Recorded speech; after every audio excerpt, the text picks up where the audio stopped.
ঘরের ভেতর ঢুকে পড়েছিল দুষ্কৃতী।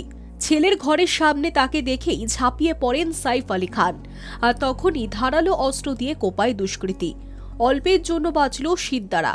অপারেশন করে বার করতে হলো ধারালো অস্ত্রের অংশ। সাইফ আলী খানের মতো বলিউডের খ্যাতনামা অভিনেতার বাড়ির ভিতর। বৃহস্পতিবার ভোরের ঘটনার পর মুম্বাই পুলিশের অপরাধ দমন শাখা তদন্তে নেমেছে।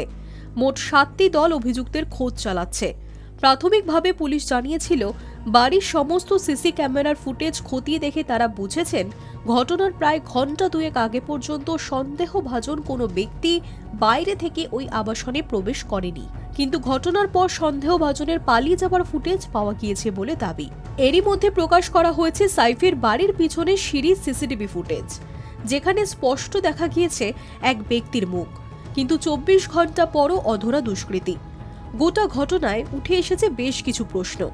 প্রথমত, কিভাবে সরাসরি সাইফ কারিনার ছোট ছেলে জিহরের ঘর অবধি পৌঁছে গেল দুষ্কৃতী? শিশুদের দেখভালের দায়িত্ব যাদের, তাদেরই একজন দাবি করেছেন ওই ব্যক্তি জিহর ঘরের সামনে দাঁড়িয়ে 1 কোটি টাকা দাবি করেছে। তাহলে সে কি আগে থেকেই জানতো কোথায় ছেলেদের ঘর?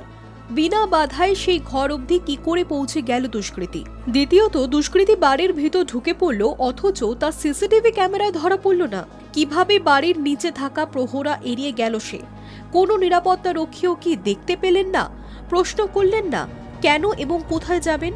এই সমস্ত প্রশ্ন থেকেই একটা বিষয় স্পষ্ট হচ্ছে, হয় ওই দুষ্কৃতী খুব ভালোভাবেই ওই আবাসনের সঙ্গে পরিচিত, কোন তলায় কার বাড়ি, কোন ঘরে কার বাস সবই সে আগে থেকেই জানত, অথবা ভিতরের কোনো মানুষই তাকে সাহায্য করেছে এই বিষয়ে।